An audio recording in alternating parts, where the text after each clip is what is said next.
पिछले बार जब इस प्रेस क्लब में हमारी कार्यक्रम हुई थी और मैंने बोला था, उस समय के उपस्थित लोगों को देखकर मैं आज गदगद हो गया। और जब हमारे दाहिनी ओर अभी सभा कक्ष में आदरणीय गुरु पांडे, यदुनाथ पांडे, ललित ओझा जी जैसे हमारे ब्राह्मण समाज के विभूतियों का आगमन हुआ तो एक छोटा सा बालक ठिठक गया। एक बार मैं आग्रह करता हूं कि इस सम्मानित मंच के लिए दोनों हाथ उठाकर जोरदार अभिनंदन करें।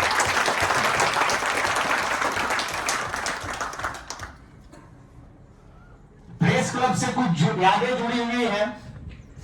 इसी प्रेस क्लब से हमारे महासंरक्षक और वर्तमान के राष्ट्रीय परशुराम सेना युवा वाहिनी के कर्ता धर्ता आदरणीय गुरु पांडे जी ने इस संगठन को थामा था और आज कहां से कहां पहुंचा दिया। एक बार दोनों हाथों से इनका अभिनंदन करें। हमारे संगठन के शुरुआती दिनों से जुड़े हमारे प्रदेश के पूर्व संरक्षक, वर्तमान के हमारे संरक्षक आदरणीय श्री यदुनाथ पांडे जी का आगमन हमारे बीच हुआ। एक बार दोनों हाथ उठा के इनका अभिनंदन करें।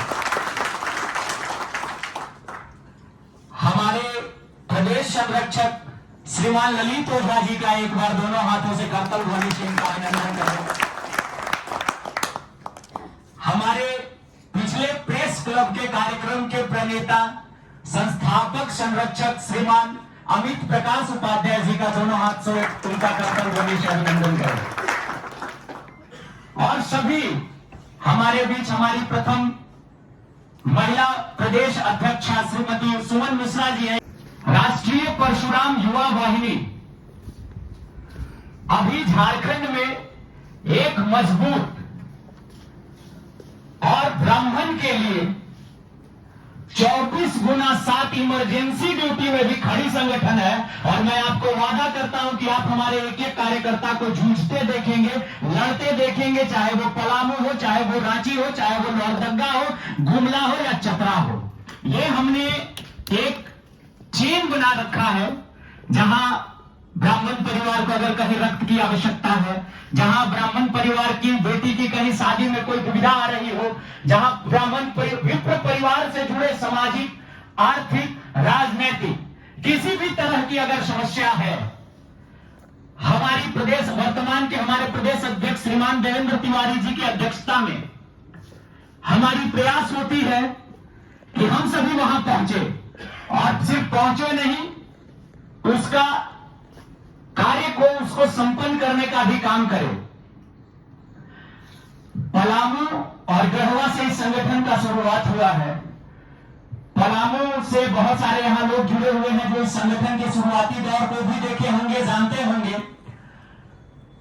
आदरणीय हमारे चचा श्रीमान गुरु पांडे जी ने जो इस संगठन को मजबूती दी है और जो सभी ब्राह्मणों के अंदर एक शक्ति डालने का कार्य किया है कि आप चिंता मत करिए, परशुराम युवा वाहिनी खड़ी है।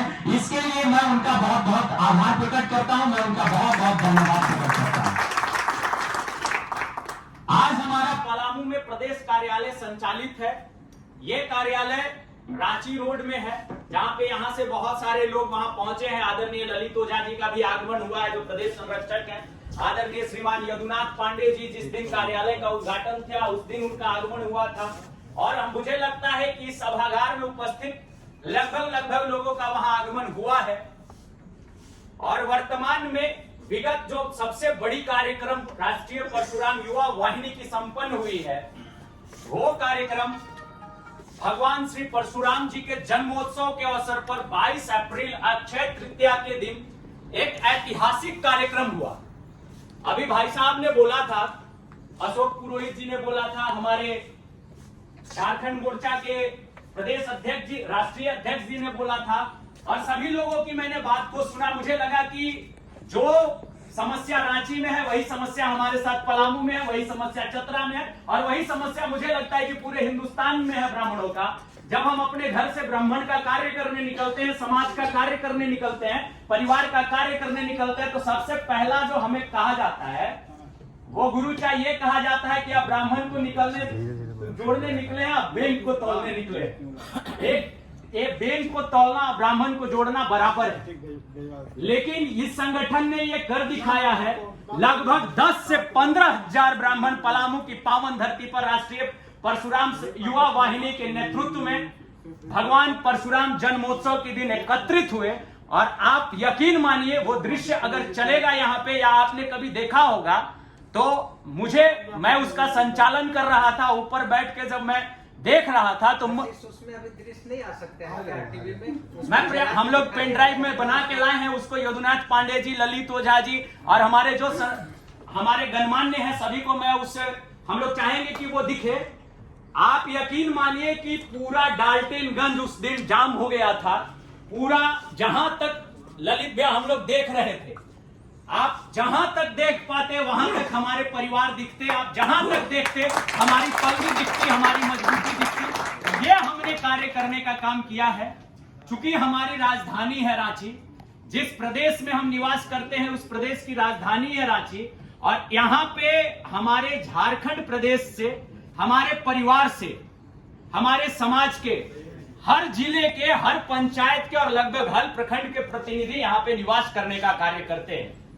हमारी दूसरे चरण में जब हम लोग पलामू में अपनी मजबूती बनाने का प्रयास कर रहे हैं, साथ ही साथ हमारी ये प्रयास है आज रांची बैठने का जो हमारा मुख्य प्रयोजन है। और मैं साथ ही साथ ये कहता चलूं कि आदरणीय सचिव सुजीत पांडे जी, शैलेश तिवारी जी और गुड्डू तिवारी जी और एक शुक्ला जी हैं, वो अभी उपस्थित नहीं हो पाए हैं, जो पलामू जिला के प्रभारी हैं। इन 4 व्यक्तियों का मैं और श्रीमान वरुण तिवारी जी का मैं तहे दिल से परशुराम युवा वाहिनी के तरफ से साधुवाद और आभार प्रकट करूंगा कि आपके वजह से आज ये सभागार खचाखच भरा हुआ है। हमें कुर्सी मंगाने की जरूरत पड़ रही है। बहुत बहुत धन्यवाद, बहुत बहुत साधुवाद।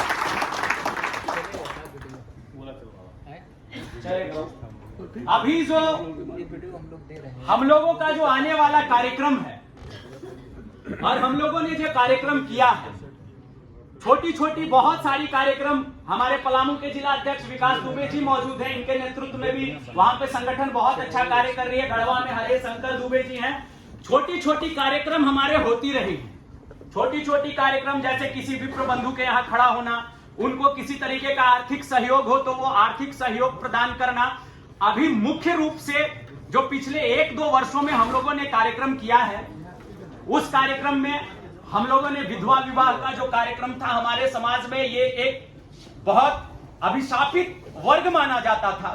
उस कार्यक्रम को नवीन तिवारी जी के नेतृत्व में जब से स्थापना हुई है, एक बार आप खड़े हो जाइए भैया, जब से स्थापना हुई है ये कार्यक्रम इनके प्रयास से चल रहा है। ये संस्थापक सदस्य भी रहे हैं हमारे संगठन के। उसके बाद हम लोगों ने एक प्रयास किया है और आपसे आग्रह है रांची जिला के प्रभारी, रांची जिला में जितने रह रहे हमारे प्रदेश संरक्षक हैं, क्योंकि मुझे यदुनाथ पांडे जी का प्रथम भाषण याद है और मैं आशा करूंगा कि उन चीजों को वो कहें कि उसका जड़ में यही था कि ब्राह्मण बचेगा तो हिंदुत्व बचेगा। इसके जड़ में यही था। मैं चाहूंगा कि अपने वक्तव्य में ये जो पूरा सेंटेंस कहते हैं, मैं उससे काफी प्रभावित होता हूं। तो श्रीमान कहें, मुझे मेरी आग्रह रहेगी, हम ब्राह्मणों का ये कर्तव्य है कि हम सनातन के प्रथम श्रेणी में प्रणेता माने जाते हैं और इसीलिए सारे जितने भी प्रहार होते हैं वो आगे से पीछे से हमें ही झेलना पड़ता है।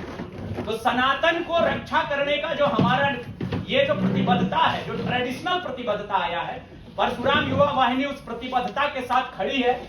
इसके साथ साथ हमारी प्रयास है कि आने वाले कुछ दिनों प्रदेश कार्यालय में हम लोग गुरुकुल पद्धति से एक गोष्ठी का आयोजन करें, जो देवेंद्र तिवारी जी के नेतृत्व में उस पर चर्चा चल रही है कि प्रदेश कार्यालय में बैठ के गुरुकुल पद्धति पे वीकली गोष्ठी हो। अगर ये गोष्ठी कहीं विस्तार रूप लेती है तो गुरुकुल पद्धति से शिक्षा आरंभ हो। ये हमारी एक प्रयास है।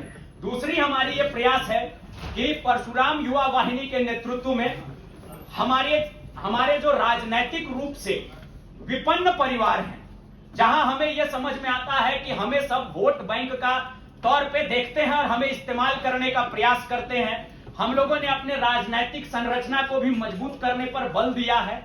और जो सनातन संस्कृति को लेकर के जो मुख्य कार्य हम लोगों ने किया है, हमारे पलामू जिले में, अभी गढ़वा में भी वो कार्य होने वाला है। पलामू जिले में हमारे जितने मंदिर हैं, हमारे मंदिर के सारे जो पुजारी जी हैं, या तो वो किसी तरह से क्रस्ट हैं, या तो वो वहां पे घुटन महसूस करते हैं, उनको स्वतंत्रता नहीं है अपनी बात को स्पष्टता से रखने की, क्योंकि अब 90% जो मंदिरें हैं वो ट्रस्ट द्वारा संचालित हो रही हैं। अब सबसे ज्यादा दिक्कत ये लगता है कि सारा पैसा ब्राह्मण जो है मंदिर का पुजारी वही खा जा रहा है। तो इसको लेकर के हम लोगों ने एक चेन स्टैब्लिश किया है। अभी नवीन तिवारी जी के नेतृत्व में पलामू में एक कार्यक्रम चल रहा है कि मंदिर के हम लोग सभी पुजारी जी को एक पटल पर ला करके उनको बिठाए हैं, और एक पटल पर बिठा करके अभी तुरंत हमारा 15 अगस्त के बाद उन्हीं को लेकर के एक परिचर्चा है, एक बड़े होटल में हम लोगों ने उसका आयोजन करना है, और उस परिचर्चा में सभी पुजारी जी को एक जगह जमा करके उनको क्या तकलीफ है, उनको क्या समस्या आ रही है, उनके समस्या में क्या क्या हम लोग निदान कर सकते हैं, मंदिर पर किस तरह से बाहरी ताकतों का आक्रमण हो रहा है, अतिक्रमण हो रहा है, इन सभी चीजों पे हमारी एक परिचर्चा है, जिसमें हमारे शहर के बहुत सारे डॉक्टर्स भी जुड़े हुए जो इंटेलेक्चुअल क्लास है। तीसरी जो बड़ी योजना है हमारी, जो आदरणीय संरक्षक और हमारे